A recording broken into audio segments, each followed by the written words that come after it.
আপনাকে আমাদের নাম জলটা তো কষ্ট করছি এখনো রাস্তাঘাট জলটা তো সরকার দেবে না, টিএমসি দেওয়ার কথা।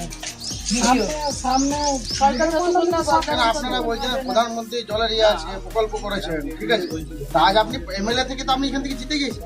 সরকারটা না ম্যাডাম আমি বলছি আপনি তো এখান থেকে এমএলএ থেকে আপনি একবার এসেছিলেন ভোটের আগে খোলা গাড়িতে। শুনুন আমি আপনি আমাদের বিধায়িকা, ঠিক আছে তো, এমএলএ একটা বিধায়িকা।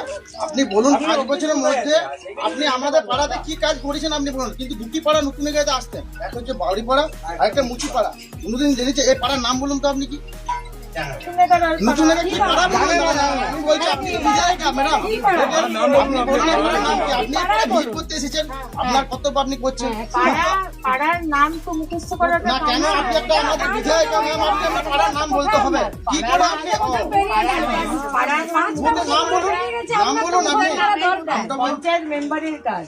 মেম্বার তো আমরা মেম্বার যে আছে তাকে তো আমরা সবসময় পাই, তাকে রাতে ঘুরতে সবসময় আমরা বিধায়ক মন্ডলে পাই। সরকার বদলান, বাড়ি বাড়িতে জলের আপনি কি করে সরকারকে বলবো? ম্যাম আপনি ভোটের আগে এলেন এখানে, না আপনি আরেকবার কোনদিন দেখতে পাইনি, কোনদিন আপনারা দেখতে পাইনি, তাহলে আজ কেন করছেন ভোটের আগে বাড়ি বাড়ি যাওয়া? পাড়ায় পাড়ায় দিদি ভাই কিসের জন্য? কিসের জন্য? আমরা কোনো আপনাকে কি ফেসিলিটি পেয়েছি? আজ 15 লাখ টাকা আপনি বলেছিলেন, আপনারা বলেছিলেন প্রধানমন্ত্রী থেকে ভোটের আগে 15 লাখ টাকা ঢুকবে। আপনি 15 লাখ টাকা কয়জনের অ্যাকাউন্টে ঢুকিয়েছেন সেটা আমার জবাব দেন। 15 লাখ টাকা বলা আপনি যে রাস্তার উপর দাঁড়িয়েছেন সেটা হচ্ছে বিবেক মন্ডল নিজে উদ্যোগে নিজে কাজ কামাই করে পথে সে দাঁড়িয়ে পথে রাস্তা করেছে। আজ একটা স্ট্যান্ড লাইটের একটা আপনারা ব্যবস্থা করতে পারেননি? হ্যাঁ আপনাদের যে যারা কর্মী আছে তারা কি দায়িত্ব রাস্তায় পেরাপরি করে না?